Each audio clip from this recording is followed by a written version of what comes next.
Okay, now all I've gotten to is I'm in college, but I finished with soccer.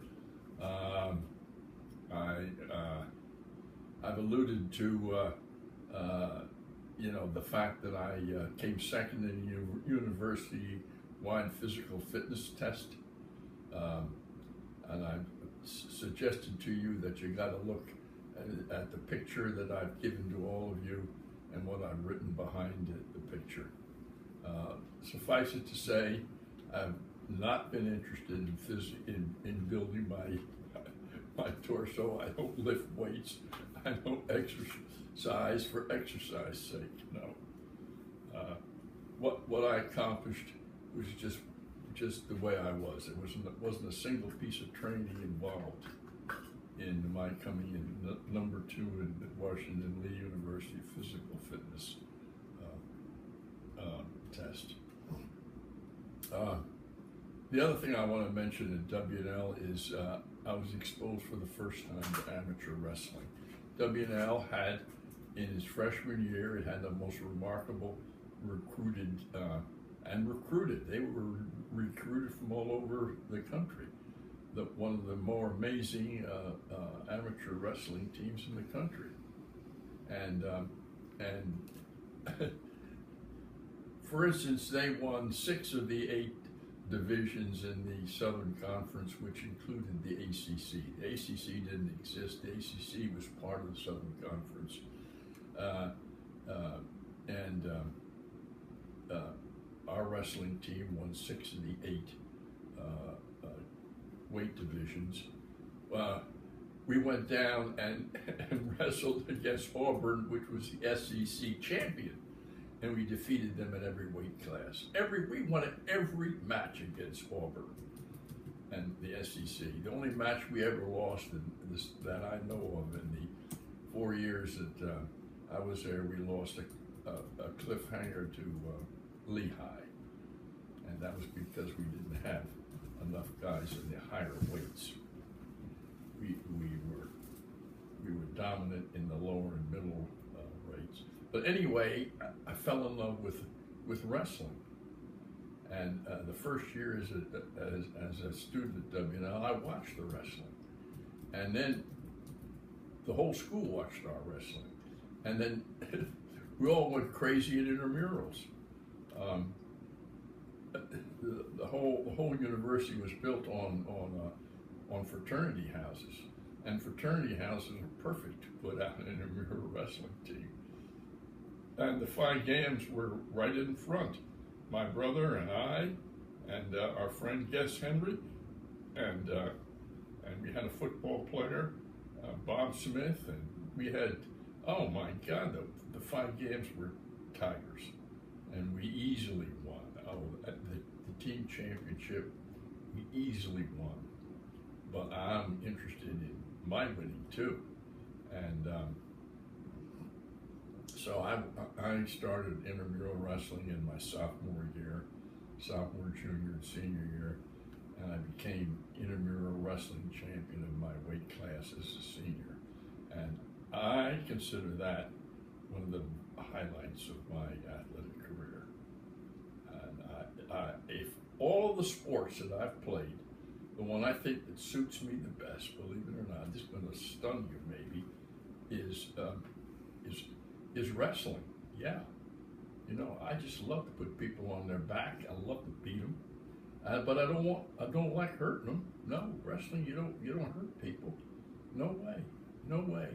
But you beat them, and I consider that to be a crowning athletic achievement of mine. And any of you are interested in pursuing that can talk to me later about it. But okay, so let's see. We've finished off soccer, track, wrestling. Okay, now I think it's about time I introduced golf in it. When I was not a tennis player, but I considered myself a golfer. All I did was to stand there and hit control slices But when we got to Front Royal, Virginia, I started playing serious golf, folks. And I bought books and studied it, and man, I worked hard at my golf. And golf has been studied scientifically for a long time, and the golf instruction is actually very good. But there's no way that I had a natural golf swing. But there's no way that was going to keep me from being a good golfer. And I quickly reached a 10 handicap, and then got stuck on the 10 handicap for a long time, and then finally broke through, and it went 10-8-6.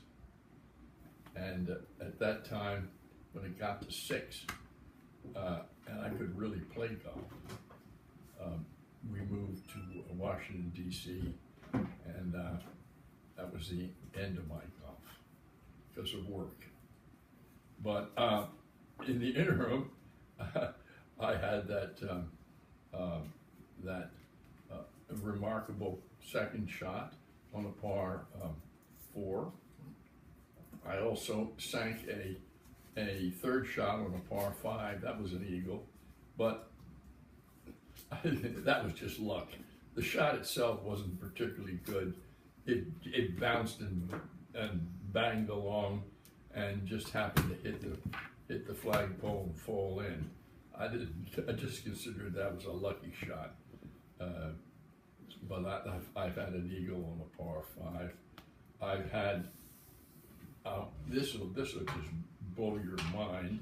I have the course record at the Tides Inn in Kilmarnock, Virginia. Ellie and I went a number of times to Kilmarnock on the Rappahannock River and the Chesapeake Bay. We went out of Richmond, and we were there when John Glenn was there, incidentally. We sat right at a table right beside John Glenn when he'd come back from circumventing around the world. The second or third time we went back there, they had a new golf course, and I played the new golf course. And I think the golf course had been only open a month or two. It certainly hadn't been open more than 2 months at max. And when they finished the round, the pro said, "Would you shoot?" And I said, "Well, I can hardly believe it, but I shot 18 straight pars." I said, "I've never done that in my whole life. Shoot 18 straight pars." I said, "I was on every single green in standard, and I must have missed it. At least 6 birdie putts, so I had no birdie putts, but I was on 17 out of 18 greens in standard, and the only one that I wasn't the one I was off by a yard and chipped up and made up." And he says, "I got to have your scorecard." I said, "Why?" He says, "It's the course record. I want you to sign it, and I'm posting it." And anyway, in golf again, I was an expert at shooting a good 9 and a bad 9. Am I supposed to quit now? Okay, I'm getting near quitting time on the golf, but suffice it to say, I've had some remarkable golf play. But again, inconsistency was my thing. But I like tennis better, so I'll get back to that soon. Bye.